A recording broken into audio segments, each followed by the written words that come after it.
પ્રભુ તમારા સૌના અંતરમાં વસો. આપણી શુક્રવારની સિરીઝમાં તમે પસંદ કરાયેલા છો એમાં ભાગ 10 હું રજૂ કરતા ખૂબ આનંદની લાગણી અનુભવું છું. આપ સર્વ કે જેઓ મને ઉત્તેજન આપો છો તેઓનો પણ હું આ સમયે ખાસ આભાર માનું છું.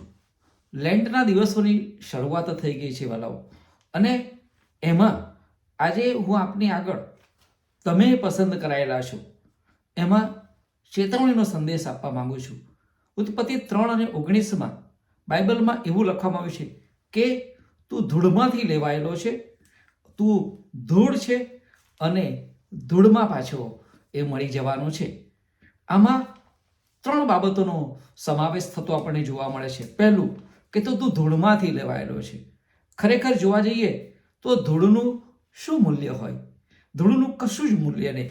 પણ ઈશ્વરે એ માટીમાંથી માણસ બનાવ્યો, પોતાના હાથે બનાવ્યું, અને એમાં એના નસકોરામાં ઈશ્વરે પોતાનો શ્વાસ પૂર્યો, એટલે માણસ એ જીવતો થયો. બાકી તો માટીના પૂતળા એ શું કામના? એ ના બોલે ના ચાલે. આ તો ઈશ્વરનો શ્વાસ આપણામાં ઉમેરાયો, અને માટે આપણે એ મૂલ્યવાન બન્યા છીએ. એવું નથી લાગતું કે ઘણી વખત આપણે પ્રતિષ્ઠિત વ્યક્તિઓની સાથે એ ઊભા રહીને ફોટો પડાવીએ છીએ અને પોતાની જાતને ગૌરવ અનુભવીએ છીએ, પણ ખરેખર તો એ વ્યક્તિના લીધે આપણું એ માન વધે છે.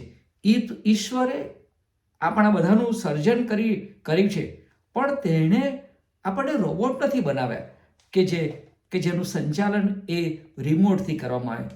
પણ તમને અને મને પ્રભુએ એ સ્વતંત્રતા આપી છે, ખરું ને?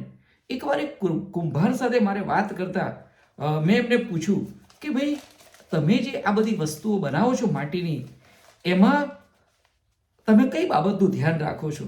તો કે પહેલું હું કે આ બનાવવાથી મને શું લાભ થશે, અને બીજું કે આ વાસણની શું ઉપયોગિતા છે, અને ત્રીજી બાબત એ કે આ બનાવ્યા પછી મને ગર્વ કે આનંદ થવો જોઈએ.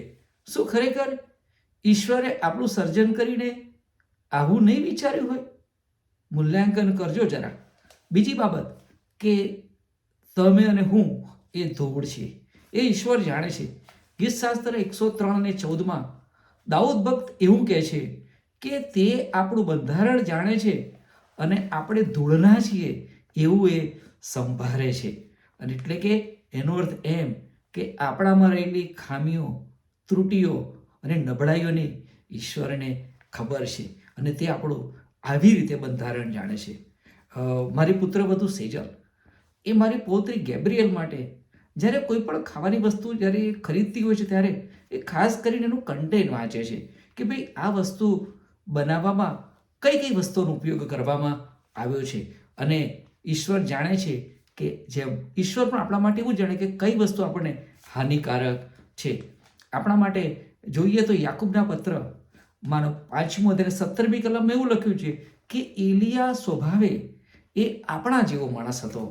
એટલે કે એકવાર તો કે છે કે એલિયા એ નાહિંમત થઈ ગયો અને કે છે કે ગભરાઈ જઈને એક વૃક્ષ નીચે બેસીને ઈશ્વર પાસે એણે મોત માંગ્યું. જેમ ઘણી વખત આપણે ગભરાઈ જઈએ છીએ, નાહિંમત થઈ જઈએ છીએ, હતાશ થઈ જઈએ છીએ, અને પણ પછી એલિયા કહે છે કે એણે વરસાદ ના વરસે એવી એણે પ્રાર્થના કરી, અને દુનિયા પર 3.5 વર્ષ સુધી કહે છે વરસાદ ન વરસ્યો. ફરી એણે પ્રાર્થના કરી અને કહે છે કે વરસાદ વરસ્યો. આપણે પણ વિશ્વાસ રાખીને આવી જ પ્રાર્થનાઓ કરવાની જરૂર છે. એલિયા સ્વભાવે તમારા અને મારા જેવો એ માણસ હતો. ત્રીજી અને મહત્વની બાબત કે આપણે બધા ધૂળમાં પાછા મળી જવાના છે. એનો અર્થ એમ કે આપણે આ દુનિયામાં કાયમી નથી વાલાઓ. આપણું પદ, પ્રતિષ્ઠા અને પૈસા એ બધું અહીંયા મૂકીને જવાના છીએ.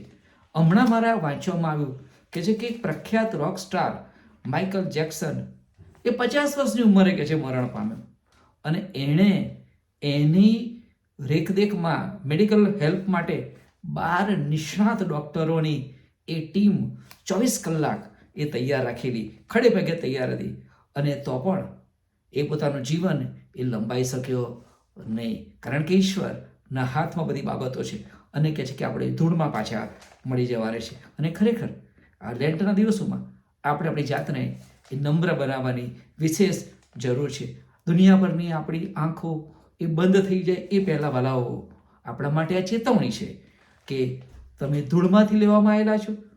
તમે અને હું ધૂળ છીએ અને આપણે બધા ધૂળમાં પાછા એ મળી જવાના છીએ. પ્રભુ આ અદ્ભુત વચનો સમજવાના માટે આપણ બધાને તેની કૃપા આપો. ફરી આવતા શુક્રવારે આપણે મળીશું. ત્યાં સુધી મારો વાલો ઈસુ તમારી અને તમારા પરિવારની સંભાળ રાખો. તમને અને તમારા પરિવારને પ્રભુ આશીર્વાદ આપો. આમીન.